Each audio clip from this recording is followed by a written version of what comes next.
नमस्कार, Deshonnati news bulletin मध्ये आपलं स्वागत आहे। जाणून घ्या आतापर्यंतच्या ठळक घडामोडी। अरविंद केजरीवाल यांना बेकायदेशीरपणे आणि सूडबुद्धीने अटक करण्यात आली, संजय राऊत यांची टीका। बारामती टेक्सटाईल पार्कच्या अध्यक्षा सुनेत्रा पवार आज इंदापूर दौऱ्यावर, विविध गावात जाऊन ग्रामस्थांशी संवाद। इंदापूरमध्ये आज महाविकास आघाडीचा शेतकरी मेळावा। मेळाव्याला शरद पवार, सुप्रिया सुळे, शिवसेनेचे नेते संजय राऊत, काँग्रेसचे बाळासाहेब थोरात याबरोबरच आम आदमी पक्ष आणि इतर घटक पक्षांचे देखील सर्व नेते मंडळी उपस्थित राहणार आहेत।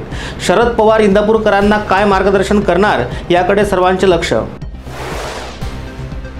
शेतकऱ्यांचे नेते म्हणणाऱ्या नेत्यांनी शेतकऱ्याचे दुःख जाणले नाही, सांगली जिल्ह्यातील माजी सैनिक आनंदराव सरनाईक यांचा राजू शेट्टी यांना टोला। रविकांत तुपकर 2 एप्रिल रोजी दाखल करणार लोकसभा उमेदवारी अर्ज। बुलढाण्यात महायुतीचे उमेदवार व रविकांत तुपकरांमध्ये लढत होण्याची चिन्हे सध्या मतदारसंघात दिसत आहेत। पंकजा मुंडेंच्या जिल्हा दौऱ्याचा आजचा दुसरा दिवस। बीड जिल्ह्यातल्या नारायणगड येथे नतमस्तक होऊन दौऱ्याला सुरुवात। आमदार गोवर्धन शर्मा यांच्या निधनानंतर अकोला पश्चिम विधानसभेची जागा खाली होऊन आता त्या ठिकाणी पोटनिवडणूक होणार आहे। काँग्रेसने या जागेवर साजिद खान पठाण यांना उमेदवारी दिली।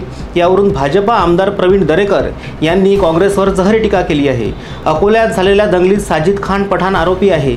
साजिद खान पठाण यांच्यावर अनेक गंभीर गुन्हे दाखल आहेत। अकोल्याच्या पोटनिवडणुकीत काँग्रेसचा उमेदवार दंगेबाज असल्याची टीका त्यांनी केली।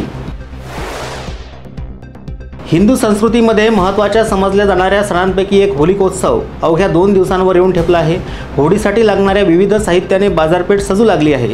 लहान मुलांना आकर्षित करण्यासाठी विविध प्रकारच्या पिचकाऱ्या आणि रंग बाजारामध्ये दाखल झाले आहेत। मुखवटेही विक्रीसाठी आले आहेत। याबरोबरच हे बातमीपत्र संपलं। पुन्हा भेटूया नवीन घडामोडींसोबत। नमस्कार। ठळक घडामोडींसाठी देशोन्नती न्यूज चॅनलला सबस्क्राइब करा आणि बेल आयकॉन प्रेस करा।